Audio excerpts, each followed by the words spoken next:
Hey, what's going on, you guys? Thank you for tuning in to another episode.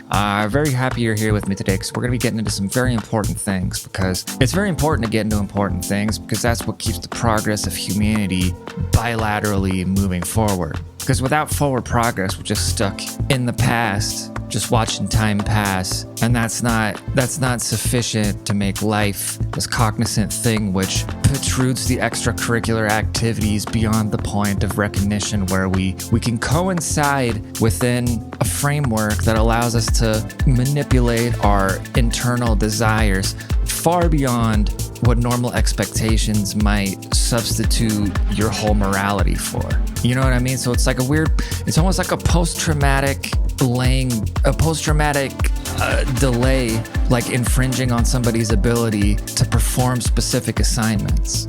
You know, like if you're boxed in to a point where you can't stand your surroundings and your environment, the only way to manifest true turbulence within those realms is to like fabricate a true sense of blinding ambitions to just enunciate your own inner desires beyond realms of true superstitions. Now we got let's talk about some business, okay? Let's talk about some business, because the biggest thing in business is when we get our financial stability rooted in cause and effects. We can't necessarily gravitate from traditional financial means which implicate our own success, but some of these things are hereditary and they're just far more consumed by our own DNA and our biological sense that will determine our financial future. Now, if your parents, okay, if you had parents that were just very embedded in the stock market or any sorts of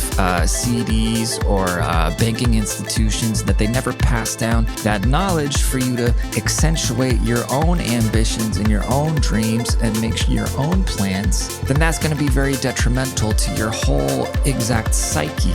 And the whole thing about making money is by morphing your own psyche to a point that goes way, way, way beyond what was ever imaginable. Or what we imagine is often not the grand scheme of what's possible. Because what's possible is never quite the same exact step that it takes to reverse what you had planned in the first place.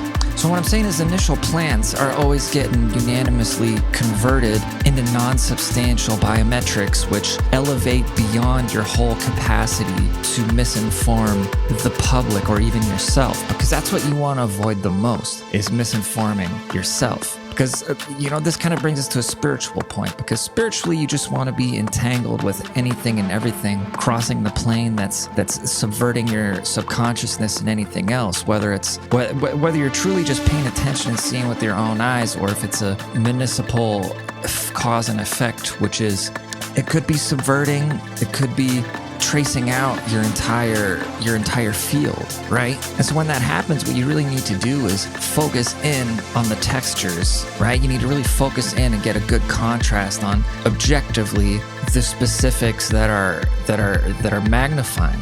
But you don't want to do too much of that, because you also want to get a high level view of everything subjugated. And don't be afraid to ask for help. Don't be afraid to ask for help, because anybody who's ever asked for help has gone far beyond where they thought that they would be themselves. Because as ourselves, we're always wrapped up in constant negotiations, and it's just never-ending mental warfare. It's some deep stuff. Now, my calculations would tell me that in about 100 years, we'll never see anything like this ever again. Because right now we're living in times that can just not be incorporated into anything else that's even plausibly explainable. Because when you try to explain too many things at the same time, your whole mental capacity just starts wandering off in a whole new direction. And sometimes those directions get lost in the sauce. When I say lost in the sauce, it's metaphorically speaking, because when you figuratively lay things out too exempt, that provides too much wiggle room for the whole factors of other people to try to negotiate things which you do not quite comprehend or even try to sustain sustainably.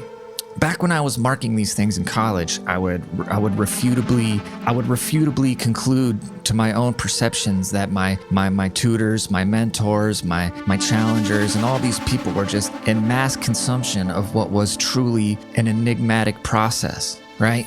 So if you look at this from like a political lens, right, at the highest level of government, when the constitutional rights get concluded and conducted down to what Congress might pass through filibusters and all sorts of other things which need to be patented, we lose an entire grip on the main function.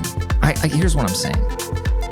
What I'm saying, to gain mass understanding, we must triangulate purposely. Now, when I say purposely, I mean purposely. We don't want to negate other subjugations or like get into litigations or anything like that. We want to sustain amicable. Sorry, I haven't had my coffee. We want to sustain amicable resolutions to conclude all diversity quotas. Now that is a big part. That is one of the major keys here. A major key here is that we get all sorts of diversity exclaimed in the mass fabrication process so it doesn't get convoluted with other non-particular consequences. Because consequential reality is just where we get all sorts of reasoning.